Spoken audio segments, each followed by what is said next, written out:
Now, all the experiences we just talked about were built in Quiq's AI Studio, and I want to briefly talk about AI Studio and how it enables these sorts of interactions. So AI Studio gives the Roku team the best of both a buy and build approach to agentic AI lifecycle management.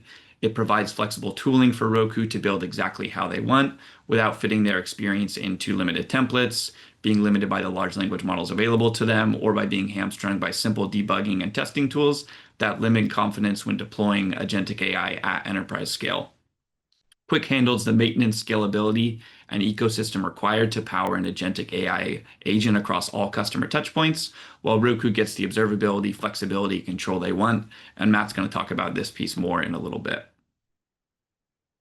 I also want to zoom out and take a look at the agentic architecture in AI Studio that's fueling the Roku examples we looked at.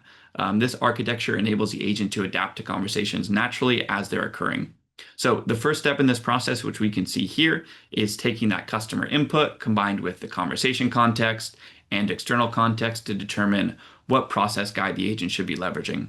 As we've touched on, this orchestration step isn't just looking at a single variable, like what's the topic of the user input, but is instead analyzing things like whether it's a sales or service inquiry, whether they're a new or existing customer, how frustrated they are, and a bunch of other definable criteria to select the right guide and move the conversation forward naturally. And then crucially, this step is running on every message or event from the user, so it's easy for the agent to adapt or switch context as the conversation progresses.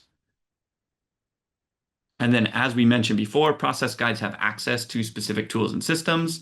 So that might be account information, product catalogs, knowledge bases, and much more. And the agent can leverage those depending on the context of the conversation without needing a hard-coded script. Also, to call out, the examples we're looking at today were mostly reading data from systems, but the agent can also take action in external systems when appropriate, whether that's helping a customer update a flight, start a return, schedule an appointment, like in the example Toby gave earlier, or any other scenario where you don't need your human agent performing that task over and over and over again.